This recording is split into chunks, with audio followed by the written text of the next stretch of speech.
Welcome back to the new episode. We were discussing about Myanmar series, and today let's see what is the difference between India and Myanmar rice. Let's get into the discussion. So we were talking about rice varieties till now, right? So Yeah. let's talk about the market as a whole. So as we discussed in the first episode, how is the production values different from Indian and Myanmar? So as we spoke about in the previous episode, which I was telling you, like Myanmar was already around 25 million tons they produce every year, right? So still India produced more than that. Now this year 2024, as I told, they are going to double it down. So the production of we can expect a production somewhere around 50 million tons this year. In India, you see there is somewhere around 170 million tons of rice that's being produced on a year. But then you see, I have heard the bulk exports Myanmar has. So in Myanmar, I see that most of the time bulk exports happen because there are a lot of stream that is available to transport directly to the port, right? So you see small charter vessels, small charter boats, which comes directly to the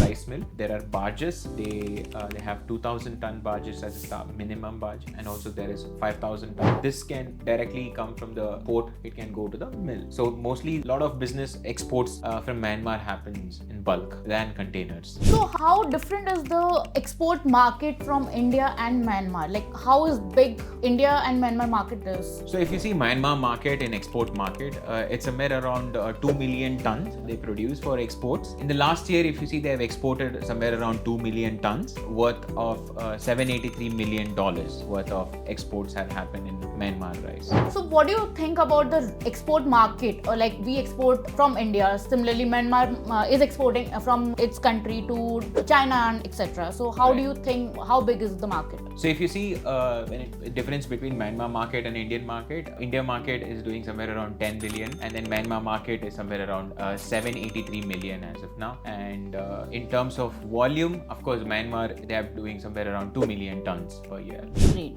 So what are the destinations as we were speaking right now? So when you compare to Myanmar and India, the destination play, even wherever India exports, even Myanmar exports. And if you see a channel, India has even more, let's say they cover a lot of countries, and Myanmar country, because it's restricted to let's say around 9 varieties or something. So they are very restricted to Southeast Asia market and Europe market. What would you talk about the policies and trade regulations? How are we different from Myanmar? So right now in India, you see your trade policies, your regulations, you get it done in a snap of your finger. It's all online right now, right? So you get it done through online. But when it comes to Myanmar, so there are still physical documentation, and it's not, everything is not online there. So the trade policies are very similar to India, I would say. In India, they have imposed duty on the raw rice because of the pricing production, but there in Myanmar, there is not much of duty, I would say. The taxation is very less compared to India. So that's what I was just explaining you, that the volatility in the pricing. So